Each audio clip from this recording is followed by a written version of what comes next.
Bismillah, Assalamualaikum warahmatullahi wabarakatuh. Selamat malam teman-teman. Selamat datang di Human School bareng ASR Human Community. Sambil menunggu teman-teman yang lain, eh, boleh nih sapa-sapa di kolom komen ya. Nah, karena waktu juga udah menunjukkan lumayan malam ya. Mungkin kita akan perkenalkan dulu nih, akan kenalan dulu dengan pemateri malam ini yang sangat-sangat kece. Nah, perkenalkan pemateri malam hari ini yaitu Kak Cindy, ya, seorang coach and trainer yang udah punya jam terbang tinggi banget di dunia perkembangan diri, konseling, dan juga karir. Udah 5 tahun lebih loh Kak Cindy ini ngisi berbagai kelas, kemudian mentorin banyak orang, bahkan jadi coach di berbagai komunitas dan institusi.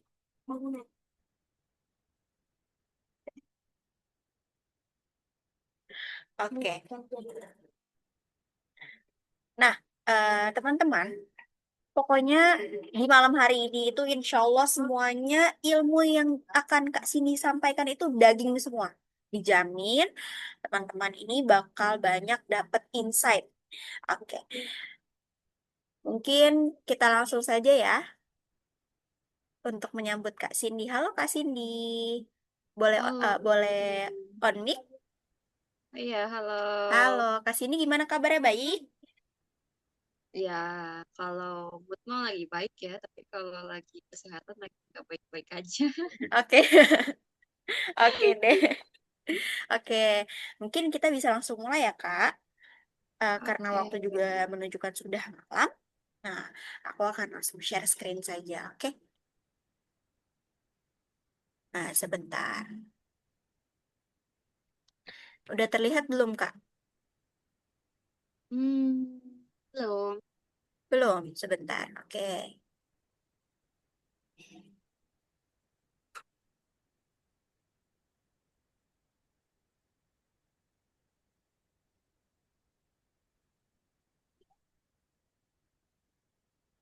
Sebenarnya dari pengumuman kalian kalau tertariknya karena apa sih? Aku pengen tahu ikut kelas ini. Oke, udah terlihat belum, Kak? Oh, udah. Oh, udah, sebentar ya.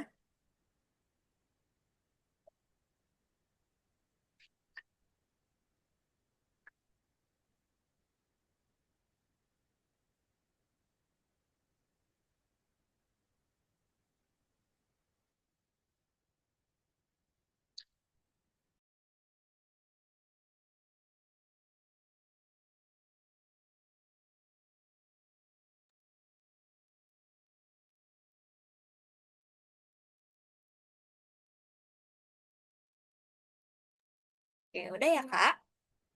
Oke. Oke. Boleh, Kak? Dimulai. Kalau teman-teman, ya mesti didikitan lah ya malam ini. Tapi ya kita harus jadi semangat, apalagi ada rekaman juga. Sebenarnya agak berlebihan ya untuk jadi uang. Tapi yang jelas sebelum jadi uang itu ya kita harus tahu dasarnya dulu. Kenapa bisa apa ya? Ya kalian mesti tahu minat kalian tuh kemana dan gimana juga kalian mesti berkarir gitu. Apalagi kan sekarang di zaman zamannya emang kita tuh emang dipersaingnya bukan sama manusia lagi gitu, tapi sama AI tuh teman-teman. Tambah kan ya mungkin dari hobi kalian bisa jadi eh, ya sumber pekerjaan lah, entah itu sampingan sebagai passive income atau mungkin active income lah ya. Bisa enggaknya kalian mesti tahu dasar-dasarnya tuh harus ngapain-ngapain aja. Aku cuma jelasinnya singkat sih malam ini. Ya, kita lanjut.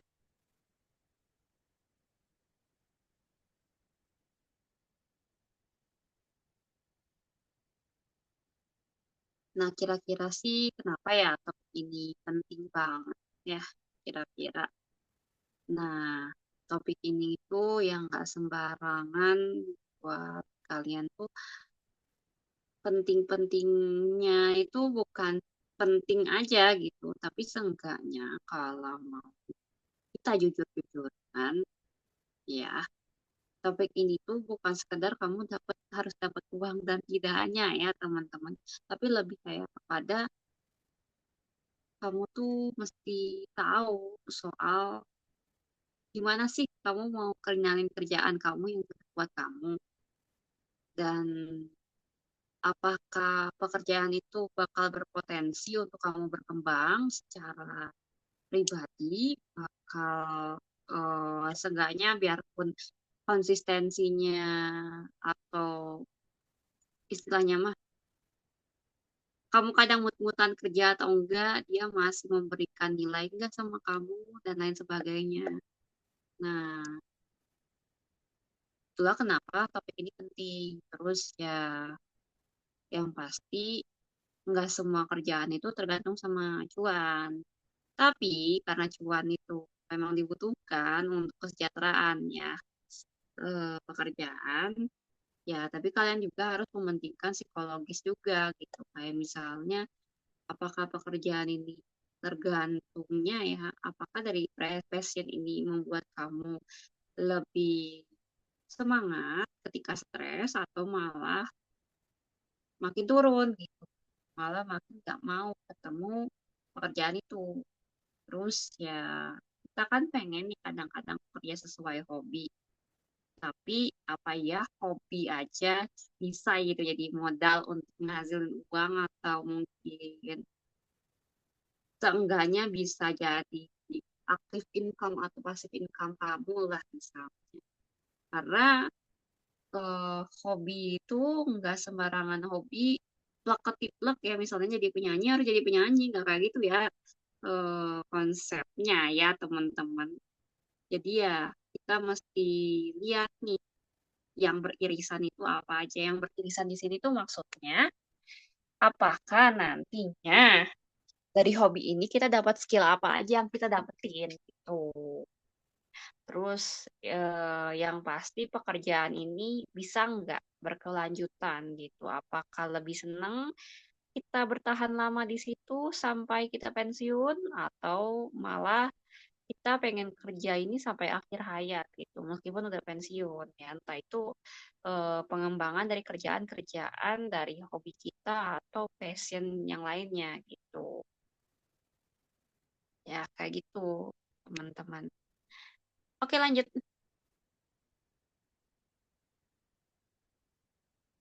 Nah, dinamika kerja saat ini tuh sebenarnya polemik ya di skala kita berhadapan sama persaingan kerjanya itu sama orang gitu ya, udah miliaran orang gitu. Tapi kita juga harus bersaing sama yang namanya AI gitu. Pengembangan mesin ya artifisial lah ya.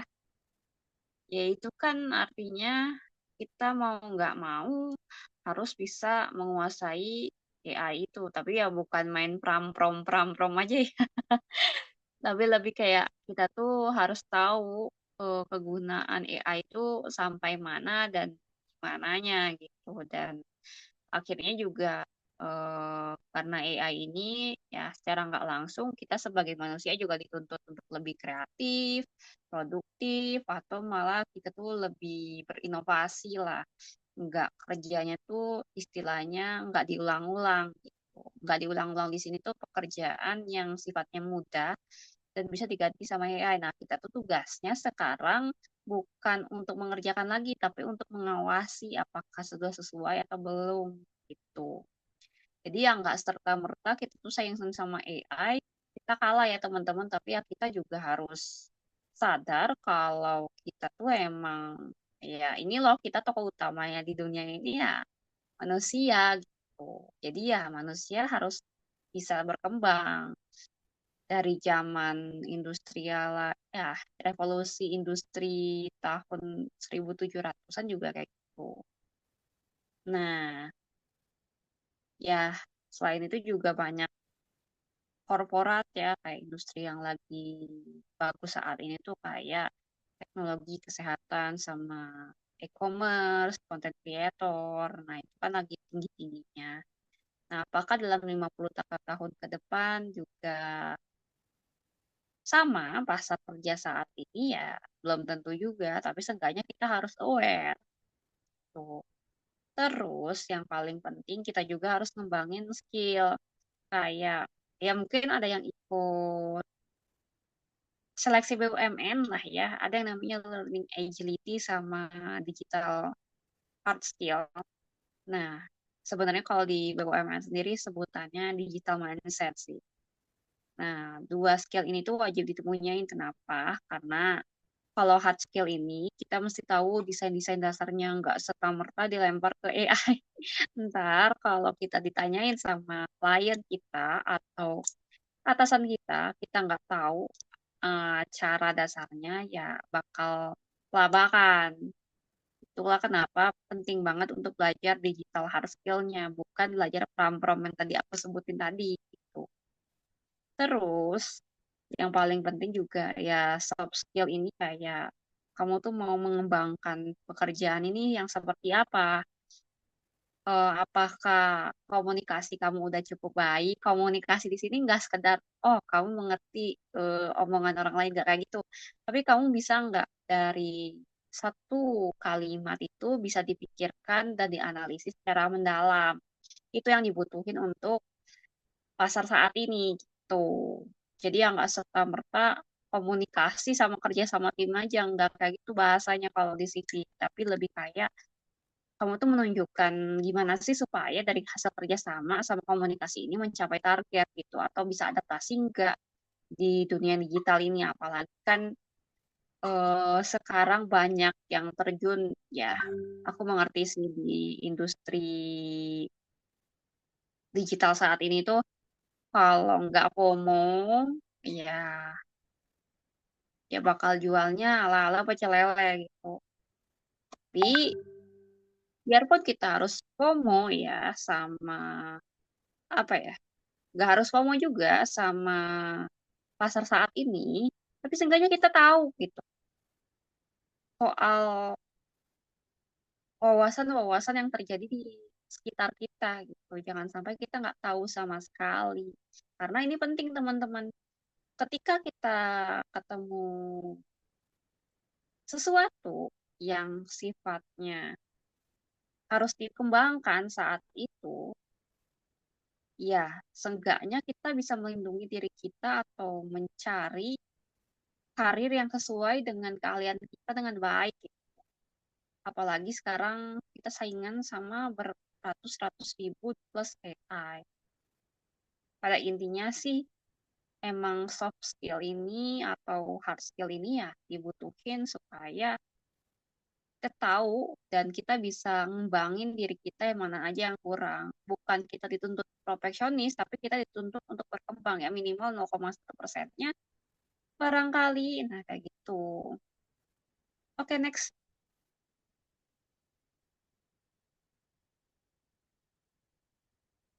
Nah, untuk bisa bersaing sama masalah-masalah di dunia nyata ini ya, pasar dunia kerja saat ini ya kalian harus kenal sama diri sendiri. Ya misalnya nih, minat kalian tuh apa sih kira-kira? Minat tuh beda ya sama hobi. Kalau minat itu lebih luas lagi. Nah, kalau hobi itu ya emang kalian punya sesuatu yang bikin kalian pengen diperdalam aja tuh. Tapi kalau minat itu selain kalian ngerjain untuk mengisi waktu luang, kalian juga harus tahu gimana cara minat ini dikembangkan. Misalnya, kalau kayak aku kan hobi menulis nih. Tapi aku juga punya minat untuk pengembangan di bagian konseling, karir coach, dan research assistant. Artinya, aku mesti tahu dong dasar-dasar penulisan, karya tulis, terus tuh aku juga mesti tahu gimana caranya memberikan materi yang sesuai dengan kelasnya gitu. Dan juga mesti tahu juga tools-tools apa aja sih yang dibutuhin dan apa aja yang harus aku dalemin. Kayak misalnya kayak tools AI di Gemini itu kan udah ada Google VO ya. Nah, Google VO tuh apa aja sih yang bisa dipakai, tapi aku juga masih bisa dikerjain gitu secara manual ya. Kayak misalnya, oh, aku tuh pengen ngembangin animasi edukasi ya. Artinya kan aku perlu tulisan konten aku dong. Nah, aku kerjasama dengan AI itu untuk membuat desain sama struktur dasar-dasar penulisan edukasi psikologi itu gitu. Nah, aku baru kembangin nih sumber-sumbernya apa aja, entah itu dari penelitian dari tahun 2021 sampai 2025 dan lain sebagainya. Jadi emang sedalam itu. Terus yang paling penting kalau cara menggali minat itu ya harus dicoba dulu ya, cari aktivitas yang benar-benar pengen kamu berdalam dan pengen bikin semangat untuk ngobrol gitu. Misalnya kalau soal psikologi, ya berarti kan sampai riset ya, bukan riset dari clickbait ya teman-teman. Tapi ya kita mesti riset penelitiannya juga, atau buku, dan lain sebagainya. Terus juga cari nilai-nilai yang tergantung sama minat itu apa aja sih. Nah, nilai-nilai hidup tuh kayak misalnya kamu di jurusan psikologi, apakah kamu menyukai yang namanya kreativitas atau membantu orang lain atau malah mengembangkan orang lain itu untuk bisa berdaya gitu di sekitar. Nah, berarti kan bisa jadi itu passion kamu misalnya kayak trainer, atau mungkin career coach atau mungkin yang paling banter itu bagian customer service misalnya yang paling dasar tuh kayak gitu pecahannya kayak gitu. Terus ya mesti dicari juga kekuatan uniknya itu kayak gimana.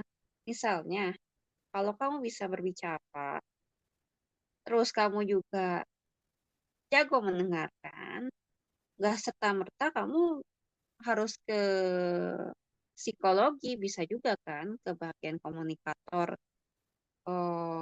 public relation perusahaan, atau mungkin bisa juga lebih banyak menyampaikan jadi sosial media marketing atau lain sebagainya gitu. Jadi pecahannya banyak gitu. Dan paling penting ini kekuatan unik ini biasanya kalian mesti tanya ke orang-orang sekitar sih atau ikut tes psikologi. Nah, itu dua data ini sih.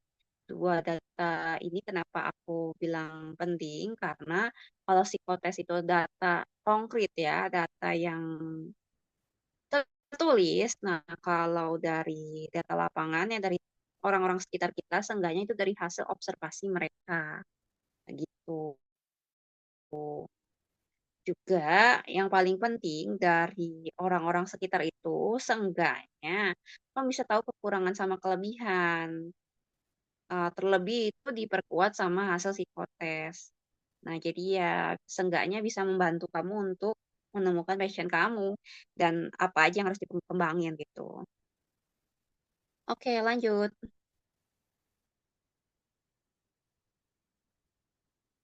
Nah, strategi untuk lebih kenal passion menuju profesi itu yang jelas. Yang pasti ya, riset secara mendalam gitu. Misalnya kita pengen jadi content writer ya, karena kita udah punya keahlian di menulis, kita harus berdalam keahlian content writer itu apa aja sih yang dibutuhin. Ya, kayak misalnya buat di Britain atau mungkin lebih kesannya tuh observation writing. Nah, itu kan mesti dijelasin gitu. Riset-risetnya entah itu dari riset ya, riset jurnal atau barangkali lebih suka kayak kalian lihat buku atau mungkin jadi catatan-catatan orang yang ahli di bidangnya gitu. Kayak influencer-influencer yang barangkali punya keahlian itu gitu. Atau lewat dari konten-kontennya juga bisa. untuk menghemat keuangan juga. Dan yang paling penting karena kita berhubungan sama industri, ya kita juga harus riset soal perusahaannya dulu ya teman-teman sebelum mendaftar pekerjaan. Kenapa? Karena biasanya selain koneksi ya yang aku omongin, koneksi itu bahasa kasarnya orang dalam, ya kalian mesti punya keahlian dulu sebelum kenal yang namanya kerja di perusahaan itu gitu. Jadi bisa dibilang kalian tuh udah ada track record-nya lah, entah itu lewat portofolio dan segala macam. Dan kalian juga networking-nya entah itu komunitas dan lain sebagainya gitu. Itu cara networking yang sehat. Nah, yang tidak sehat adalah yang tergantung ya meminta orang untuk masukin kalian ke bidang yang kalian gak ahli itu yang salah sih menurut aku. Dan yang paling penting riset mendalam soal interview perusahaan ya misalnya soal CV, CV-nya itu entah itu wajib ATS. ATS di sini ya cuma riwayat pekerjaan kalian aja sama deskripsi dan terus riset soal informational interview-nya itu apa aja, entah itu riwayat perusahaan itu tuh apakah sehat atau enggak, apakah dia mendapatkan prestasi atau enggak di tahun itu. Misalnya kayak BRI. BRI kan lagi merekrut yang namanya bisnis konsultan atau relation relationship manager lah ya, relationship manager atau manajer hubungan itu kan mesti punya keahlian juga. Kalian udah pernah marketing dan berhubungan sama orang lain belum supaya orang lain tuh jadi kalian tuh tahan sama bisa apa ya istilahnya tuh mau bekerja sama sampai eh, dalam jangka waktu puluhan tahun misalnya kayak gitu. Jadi ya emang harus diperdalam, baik itu secara gaji dan lain sebagainya. Dan yang paling penting, selain informational interview, kalian juga mesti ikut magang. Magang volunteer itu gak serta-merta, ah ini mah cuma buat apa ya. Ya aku tahu sekarang magang tuh ada banyak ya atau volunteer, tapi seenggaknya itu bisa nambahin catatan di CV kalian gitu. Kalau itu relevan sama bidang yang kalian pengen daftar gitu. Seandainya bidang yang pengen kalian daftar itu akuntan, tapi ternyata kalian gak ada pengalaman itu, ya seenggaknya kalian ada kerjasama untuk mencatat RAB misalnya, untuk daftar jadi akuntan atau auditor gitu. Dan yang paling penting juga kita mesti tahu yang namanya seenggaknya baca biografi atau mungkin daily in my life lah ya dari orang-orang yang pengen kalian dalemin kayak misalnya content writer tuh yang ahli siapa sih kira-kira atau mau jadi novelis kayak Emily Bronte atau mungkin Arthur Doyle ya, yang nulis Sherlock Holmes ya itu kan berarti kalian mesti tahu tahu sekali gitu riwayat pekerjaannya itu seperti apa gitu. Atau mungkin karena pengen coding, ya seenggaknya baca ilmu perkodingan lah ya dari Ada Lovelace. Nah, itu kan kita juga mesti pelajarin hidupnya sama cara dia mendapatkan keilmuan coding tuh gimana sih caranya. Kenapa aku bilang kayak gini? Karena itu tuh melatih untuk kalian berpikir kritis gitu. Mulai dari kalian menganalisis kisah hidupnya sampai kalian gimana supaya tahan di posisi yang namanya yang bisa kalian daftar itu gitu. Kayak content creator atau coding atau lain sebagainya lah gitu. Terus ya upskilling udah jelas ya karena mau nggak mau ya teman-teman. Sekarang kita bukan hidup di tahun 90-an atau 80-an yang masih ya eh, kerja tuh langsung dikasih pelatihan gitu ya. Enggak kayak gitu teman-teman. Sekarang mesti kita dulu yang ngerjain. baru diajarin ya biarpun diajarinnya seputar SOP-nya ya, standar operasional kerja mereka pasti beda-beda, tapi seenggaknya kan kalian mesti tahu dasarnya. Misalnya kalau kalian didaftar di perbankan, daftar di perbankan tuh mesti jeli namanya soal ketelitian, terus tuh tahan terhadap tekanan, sama kalian juga mesti tahu yang namanya analisis gitu. Karena kalau soal analisis, kalian dasarnya tidak paham gitu ya, ya agak susah juga untuk dipertimbangkan dalam jangka waktu yang lama gitu kerjanya. Jadi ya mau nggak mau mesti di-upgrade terus-terusan. Entah itu lewat kursus yang ada di LPK kayak ASR atau mungkin lembaga pelatihan lain, entah itu ikut BNSP atau bootcamp dan lain sebagainya. Yang jelas sih kalian ya sesuai dengan dana yang kalian butuhkan juga, tapi juga kalian nggak hilang ilmunya. Soal maksud aku tuh di sini kayak kalian tuh ikut kursus, kelas, sertifikasi atau bootcamp ya diperlukan sesuai dengan kemampuan kalian gitu. Kalau kalian kemampuannya di situ, ya kalian mesti pinter-pinter cari yang namanya diskon, entah itu dari Udemy atau diskon flash sale, atau kalian ikut pelatihan secara gratis. Nah, bootcamp juga biasanya ada yang gratis dari MySkill atau lain sebagainya. Nah, jadi ya pinter-pinterlah kalian kecuali BNSP. BNSP sama Kemenaker itu biasanya berbayar. Dan itu mah emang harus siap kocek dana sih, dari mulai pelatihan sampai sertifikasinya. Nah, dari pelatihan, magang, sampai riset tadi, nah buatlah portofolio. Nah, portofolio itu ada dua, ada yang fake project sama yang real project. Nah, kalau fake project itu dari hasil bootcamp yang kalian ikutin, nah, kalian lampirin fake project kalian di portofolio gitu. Dari hasil kelas ini misalnya ikut kelas pelatihan rekrutmen, cantumin kalian ngapain aja pas waktu ikut kelas rekrutmen tuh gitu. Hasil analisisnya tuh seperti apa? Itu atau yang desain tuh misalnya kayak buat template untuk undangan, nah, atau mungkin template untuk desain yang jelas ya biarpun itu di Canva banyak banget ya template, tapi seenggaknya mesti dimodifikasi sama kalian tuh. Atau mungkin Photoshop juga kayak gitu dan Microsoft Office juga seperti itu contohnya. Dan yang paling pentingnya kalau real skills itu hasil dokumentasi sih kayak misalnya kalian ada project rekrutmen dulu tuh aku ikut rekrutmen untuk seleksi berkas CPNS.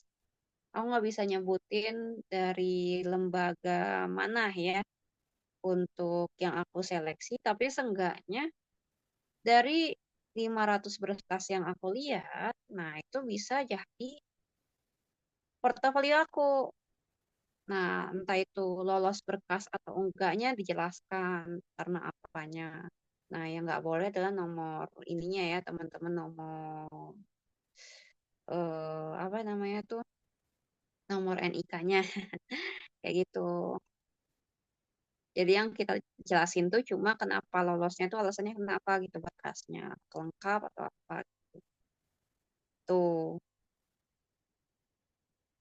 Ya, begitu teman-teman yang pasti networking itu nggak sembarangan apa ya. Oh, kamu mencari orang dalam perusahaan, kamu langsung dapat yang nggak kayak gitu. Atau mungkin karena orang tua atau bapak atau paman eh, kamu ada di situ nggak kayak gitu. Tapi ya mesti ada dasar-dasar keilmuannya, entah itu keuangan, segala macam lah yang dibutuhin buat masuk ke bidang itu. Jadi nggak sembarangan teman-teman kalau networking mesti ada modalnya juga yaitu keahlian. Karena kenapa aku ngomong kayak gini? Untuk masuk lewat jalur networking gitu ya, orang dalam di sini, orang yang masukin kita itu tuh dipertanggungjawabkan. Ya, orang ini tuh beneran masukin orang yang ahli atau enggak. Nah, ini terkait sama yang namanya karakter SOP, standar operasional kerja di sana, sama aturan dan rahasia perusahaan. Jadi mesti hati-hati banget orang situ. Terlebih kalau di bidang BUMN dan lain sebagainya. Begitu. Lanjut.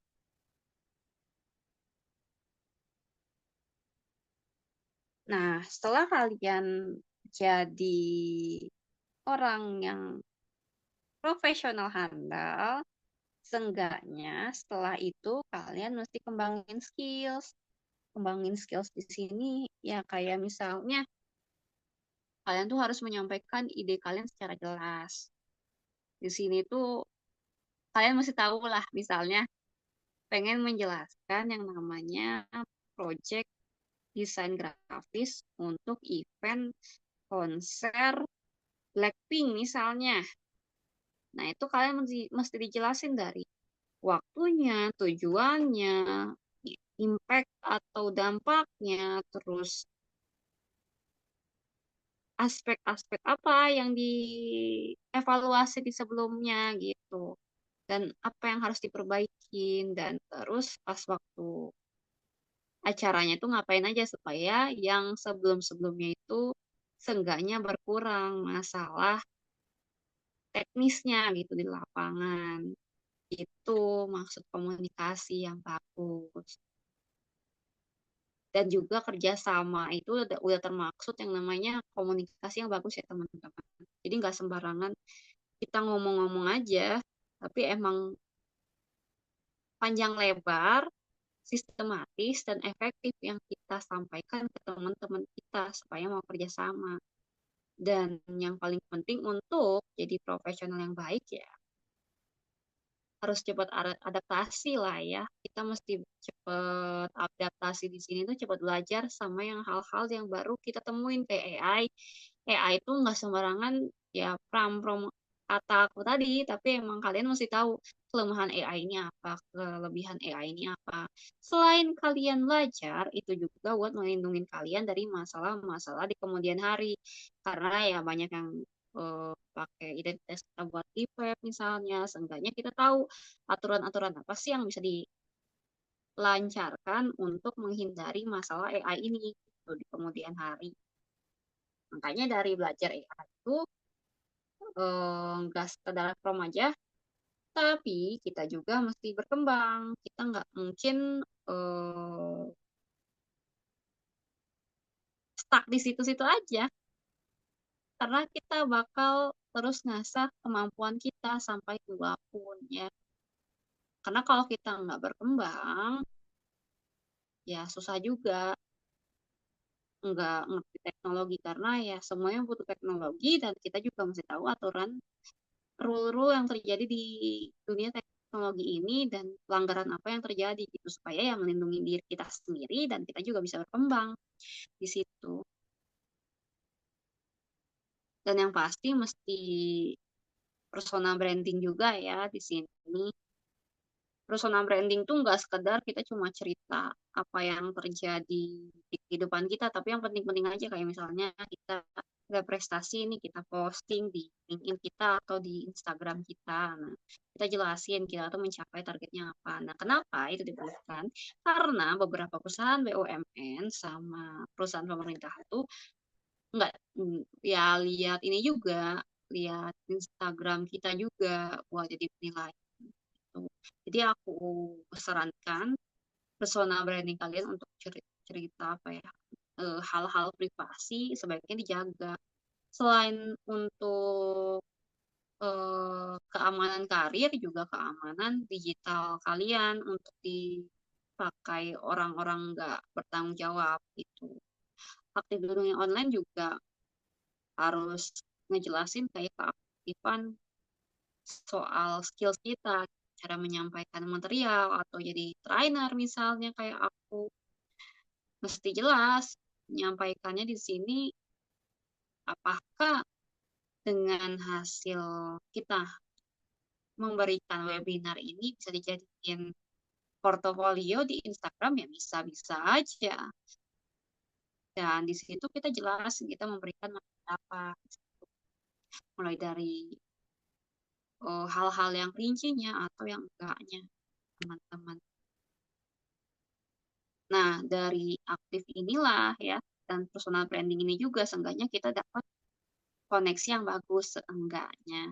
Biarpun nggak harus mengorbankan privasi kita ya, seenggaknya.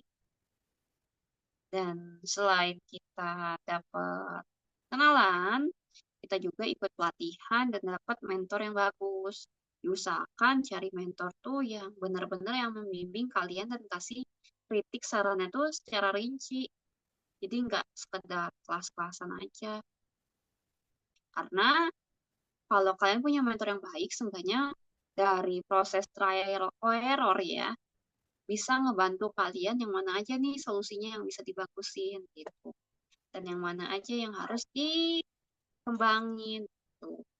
Dan itu tuh setelah kalian gak tergantung sama mentor kalian lagi ya kalian tahu gimana caranya untuk lanjut ke profesional senior tuh. Oke terakhir kayaknya ya ini udah jelas ya dari 3 poin ini yang jelas di samping cara-cara tadi seenggaknya sifat trial error itu harus bisa banget ya teman-teman karena ya kalau mau sukses-suksesan ya seenggaknya biarpun kalian gak kayak corporate atau istilahnya tuh anak orang kaya atau anak konglomerat setengahnya cari ya yang risikonya kecil dulu gitu biar kalian belajar dulu soal risiko-risiko soal yang namanya pengembangan diri yang namanya trial error tuh emang cari resikonya yang minum dulu. Soalnya kalau terlalu gede itu namanya gambling teman-teman. Dan nggak semua orang mau ngambil resiko sebesar itu. Yang paling penting itu adalah perkembangan kalian bisa hadapin trial error itu atau enggak ya dengan cara ya cari pelatihan yang kecil-kecilan dulu, misalnya yang gratis, terus kalian latihan, terus minta testi ke teman IG atau lain sebagainya. Nah, itu yang namanya proses trial error yang betul ya. Bukan ngambil langsung proyek besar kayak misalnya kalau untuk saham tuh ngambil misalnya all in di crypto Binance 1 miliar. Berikut-berikutnya turun. Nah, itu tuh kan mempengaruhi psikologis kalian. Tuh. Sedangkan untuk trial error itu ya kalian mesti dari yang kecil-kecil dulu dibiasain. Nah, baru yang besar. Karena ya sistem bertumbuh itu nggak bisa langsung. Misalnya kalian mengembangkan yang namanya ikan atau mungkin kucing, nggak langsung tiba-tiba besar kan. Pasti ada yang namanya 2 bulan umurnya baru bisa eo baru lanjut lagi ke dia udah mulai bisa manjat ke tempat yang tinggi. Nah, itu juga kita teman-teman nggak bisa langsung ngambil proyek yang besar. Tuh. Dan yang paling penting selama trial error ini juga kalian mesti siap. Kayak misalnya kena kritiknya tuh pedes banget. Atau yang berujung sama yang namanya penghinaan ya. Ya kadang kritik dan penghinaan itu beda-beda tipis. Tapi bedanya kalau kritik itu emang membangun untuk kalian terus tumbuh. Nah kalau penghinaan itu biasanya roastingan-roastingan di internet gitu. Dan yang paling ya disarankan sih emang harus belajar yang dari kecil-kecil dulu supaya kalian bisa terbiasa dengan omongan-omongan netizen yang mungkin itu juga bakal mempengaruhi psikologis kalian karena ya kalau untuk jadi profesional mesti kuat-kuatan mental di sini dan harus bisa ngambil celah juga dari omongan hinaan ini bisa nggak dikembangin untuk diri kita Tuh. Yang paling pasti, selama kita berusaha untuk jadi profesional yang baik, kita juga mesti yang namanya ngatur waktu kita, kapan untuk self-care dan produktif. Karena aku jelasin ini disebabkan terlalu produktif itu juga nggak bagus, teman-teman. Kalian juga kalau udah ada waktunya istirahat atau udah capek ya, waktunya istirahat, baru dilanjut lagi besoknya. Karena kita punya waktu istirahat tersendiri. Nggak semuanya kita dilakukan dalam satu hari dan nggak tidur itu rasanya menyiksa tubuh kita sih. Dan untuk jadi profesional yang handal, kesehatan kita juga harus dijaga. Bukan karena susah cari kerja ya teman-teman, tapi karena untuk ya kualitas hidup kita juga supaya lebih baik. Oke, lanjut.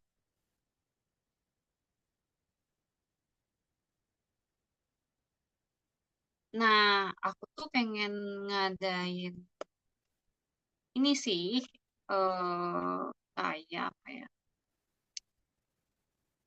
pengen exercise lah sama kalian atau latihan lah sama kalian. Nah, sebetulnya ini tuh aku paduin antara saran-saran dari Harvard sama gabungan dari metode SMART gitu. Kenapa list yang harus kamu sukain itu 10? Ya, dikarenakan kamu emang perlu banget ini yang nggak disukain sama yang nggak disukain itu apa aja. Supaya kalian tahu yang mana yang paling diprioritaskan untuk dikembangkan dari passion kalian. Yang kedua, kalian mesti tahu keunikan kalian tuh apa aja. Sampai nilai-nilai hidup, hobi, sampai kekurangan kelebihan, minimal 10. Karena minimal kalian tahu apa yang kalian kenal tuh ya diri kalian sendiri gitu. Entah itu lewat observasi atau lihat dari atau nanya ke teman-teman lah, teman-teman lain gitu atau orang sekitar. Seenggaknya kalian udah dapat modal untuk gunain metode SMART ini. Kenapa? Metode SMART itu tuh lebih kayak apa ya? Buat lihat prioritas-prioritas yang kamu pentingin gitu. Misalnya kalau kamu dapat penulisan, misalnya, kalau kepenulisan di sini artinya kan spesifik di sini kamu pengen jadi penulis. Nah, apa aja sih yang harus dilakuin? Nah, yang pertama kali harus kamu lakuin ya ikut pelatihan menulis dengan menghasilkan satu karya dalam 1 bulan untuk membangun portofolio agar bisa menarik agensi konten. Nah, itu spesifiknya supaya lebih jelas teman-teman soal passion media profession itu. Terus yang kedua, measurable tuh terukur atau enggak nih. Kamu tuh harus bisa mengukur kemajuan dari tujuan kamu. Kalau kamu mau jadi konten kreator, kamu mesti ada indikatornya. Misalnya, kalau kamu ingin nulis, berarti kamu harus mencapai target satu tulisan dalam sebulan dengan menggunakan Microsoft Word dibantu sama AI ChatGPT dengan plagiarismenya itu 30%. Nah, misalnya kayak gitu. Kalau A-nya itu apakah udah dicapai atau belum gitu. Tujuannya itu harus realistis ya teman-teman. Kalau kamu pengen jadi content writer dalam 1 bulan yang sukses, rasanya itu tidak mungkin. Makanya harus dirancang. Kamu bisanya sanggupnya gimana nih? Contohnya, aku pengen jadi content writer dalam 14 bulan ke depan. Itu kan dengan melalui bootcamp, pelatihan, dan membuat produk kan. Syaratnya itu kan lebih terukur. Terus yang terakhir itu relevan. Nah, relevan atau enggak nih? Eh, tujuan kamu karena tujuan kamu menjadi passion, menjadi profession itu ya harus mau nggak mau mesti jelas relevansinya. Misalnya kalau kamu mau jadi penulis psikologi, kamu mesti tahu dong yang namanya kemampuan riset psikologinya yang jelas, terus tuh penulisan dasar-dasar artikel yang baik dan benar, buat yang namanya latihan menulis, entah itu di Tempo dan lain sebagainya. Dan yang terakhir itu soal time bound, berbatas waktu. Misalnya, karena kamu pengen jadi content writer, setelah kamu mengikuti itu semua, kamu pengen gimana nih supaya dipanggil agensi? Nggak mungkin kan diam di tempat aja. Nah, time di sini tuh maksudnya ketika kamu pengen jadi content writer, artinya kamu pengen cari project terkait content writer di perusahaan besar misalnya. Di setiap minggunya, kayak kamu melamar posisi sebagai content writer di MNC TV, TVRI, atau mungkin di MD Entertainment dalam satu hari, misalnya kayak gitu. Atau dalam 3 hari buat CV dulu. Itu kan bisa. Nah, begitu teman-teman. Jadi seenggaknya mesti jelas nih tujuan kita, rencananya, sampai kemajuan kita dan batas waktu untuk nyampe itu gimana. Karena ya kalau kamu pengen yang namanya bukan sukses ya, sukses untuk diri sendiri dan kamu pengen berkembang ya, mesti tentuin deadline-nya sih mau nggak mau untuk kalian sendiri. Tuh, kayaknya udah cukup sih. Coba lihat di slide terakhir. Nah, itu aja sih dari aku. Aku kembalikan lagi ke moderator.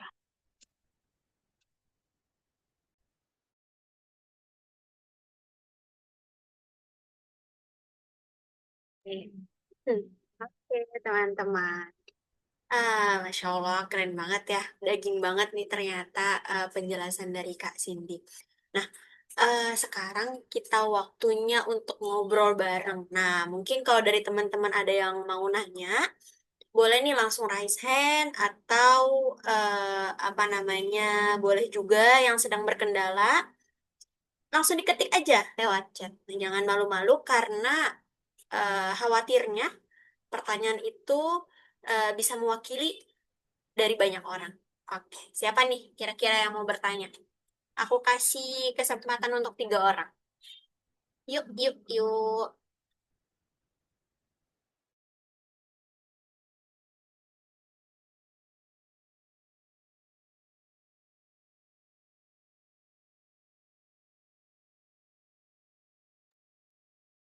Mungkin sambil menunggu ya. Boleh nih dikasih reaction ya.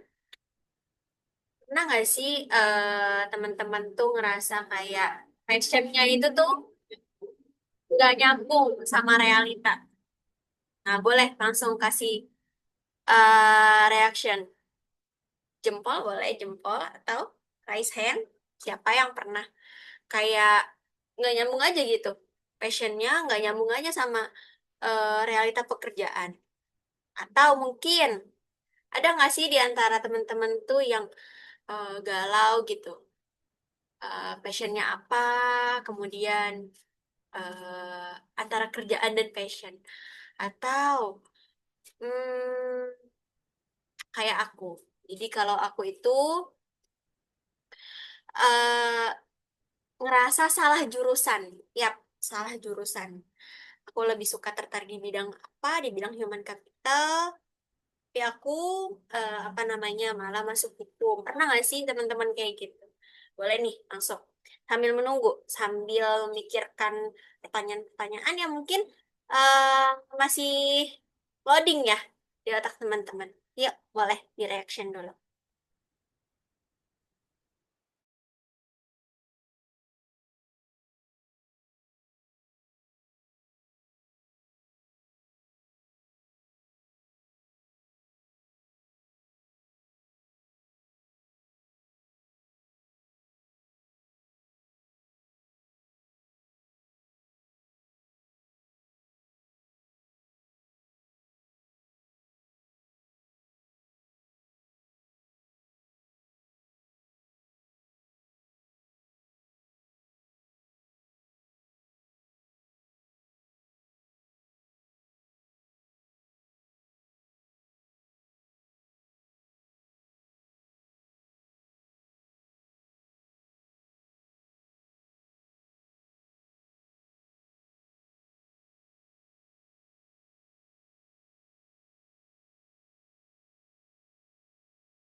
Nah, ya teman-teman, ini aku langsung kirimkan aja link absensinya. Nah teman-teman sambil memikirkan pertanyaan-pertanyaan, boleh ya langsung diisi untuk link absensinya.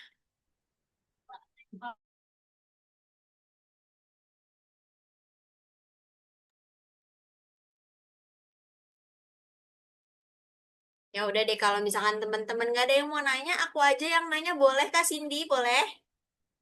Boleh. Boleh, aku aja ya yang nanya ya. Kak, kakak pernah nggak sih ngerasa stuck gitu, kayak passionnya udah jelas nih, tapi bingung memulai karirnya tuh kayak gimana. Jadi kayak contoh nih, aku tuh passion aku tuh sebenarnya udah jelas ya, maksudnya aku udah tahu gitu passionnya, tapi aku bingung mau mau jadi konten creator tentang hukum keluarga. Bingung mulainya dari mana. Intinya tuh bingung loh, Kak. Pernah nggak sih kasih itu kayak gitu? Terus gimana ya Kak solusinya? Yang pertama mesti jelas ya, kayak tadi yang aku bilang. Kita kan udah nemuin nih, kalau dibilang kita udah kenal sama diri kita lah, udah ini itu. Ya, terus apa sih kira-kira setelah kita kenal kekurangan, kelebihan, keunikan, sampai passion kita, minat. Aku juga pernah di posisi yang lagi yang namanya stuck tuh. Tapi nggak mungkin kan kita bertahun-tahun pengen stuck terus. Ya pasti ada sih yang stuck terus. Tapi itu baiknya emang didiskusikan ke life coach atau mungkin career coach dan lain sebagainya gitu. Atau seenggaknya bisa curhat dulu ya ke teman sekitar lah yang bisa ini. Atau minimal paling minimal banget curhat ke AI. Tapi nggak disarankan ya teman-teman. AI itu cuma memvalidasi apa aja yang kurang gitu. Jadi ya kita tuh mesti, kita kalau tahu stuck ya kita mesti tahu cara-cara apa aja sih supaya kita nggak stuck dan aku nggak bisa bilang males juga sih. Tapi bisa dibilang kita tuh emang merasa ketika kita dihadapkan dengan orang lain yang berkembang terus, tapi kita stuck, ya berarti ada yang harus kita kembangin gitu.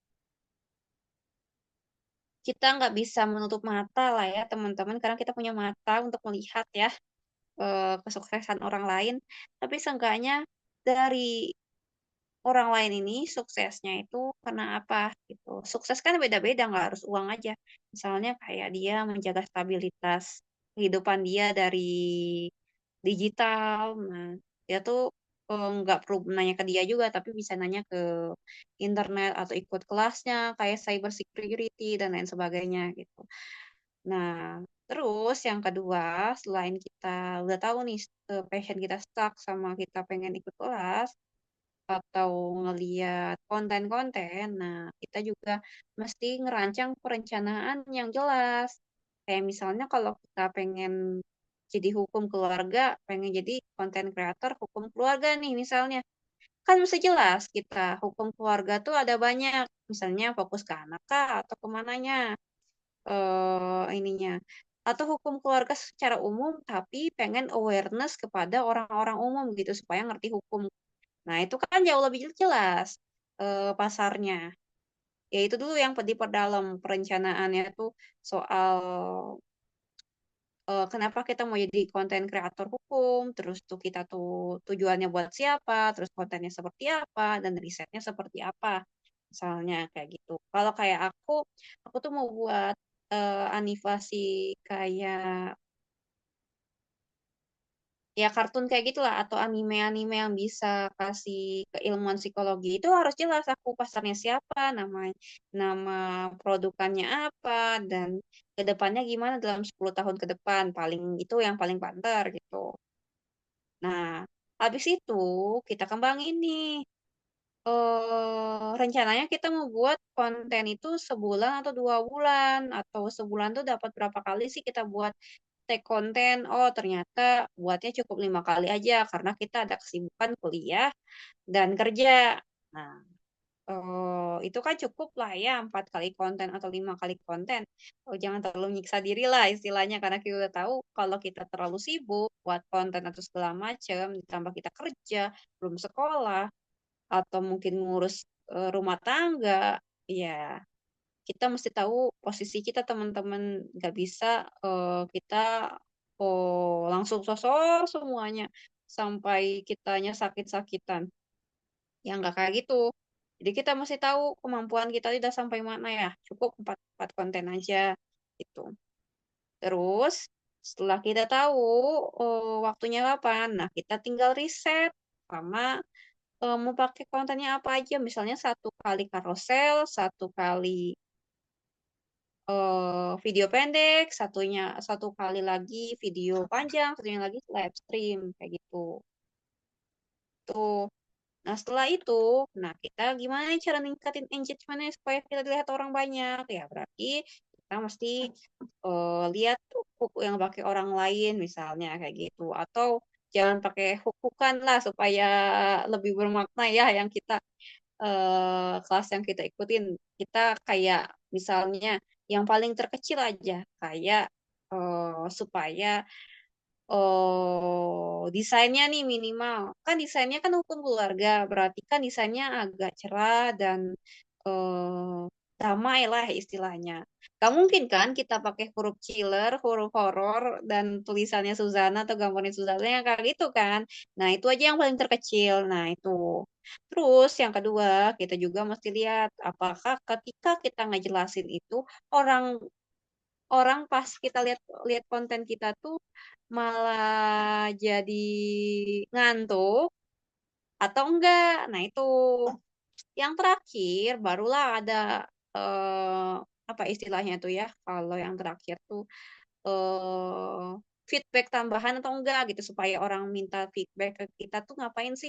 Coba ketik komen AI di komentar. Nah, itu kan seenggaknya jadi banyak orang yang tertarik sama konten kita. Nah, sebetulnya tanpa kalian ikut kelas pun, kalian lihat kebiasaan-kebiasaan yang terkecil ini ya, seenggaknya kan buat kalian tertarik dan buat kalian buat dalemin. Nah, habis itu supaya automasi nggak perlu pakai AI juga.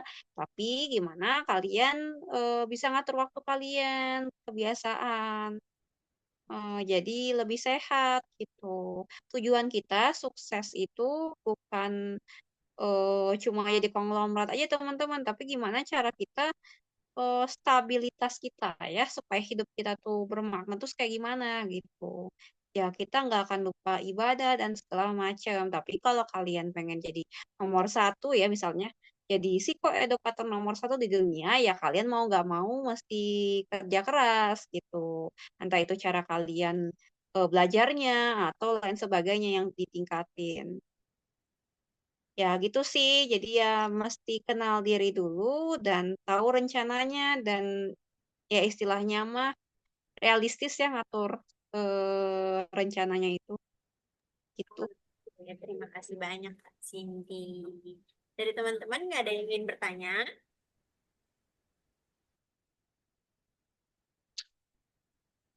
Atau ada yang mau didiskusiin gitu?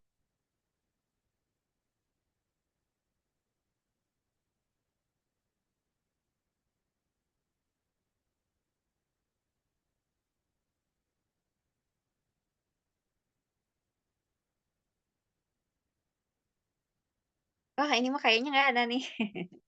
Oke deh. Kalau dari Kak Cindy sendiri, apa namanya, mending kita cukupkan aja atau ada sesi tambahan? Tapi sepertinya dari teman-teman sudah cukup mengerti ya.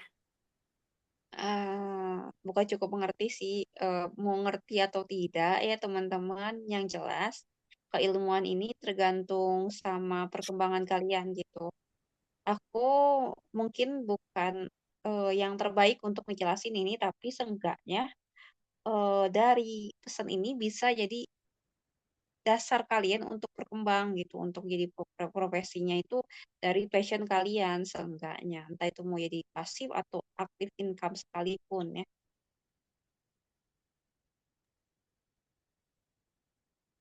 Banyak Kak Cindy. Atau kita lanjutkan di sesi dokumentasi aja nih Kak. Oh boleh boleh kalau ada sesi Boleh. dokumentasi. Oke ya. Oke. Nggak kerasa ya Kak, ternyata kita udah di penghujung acara.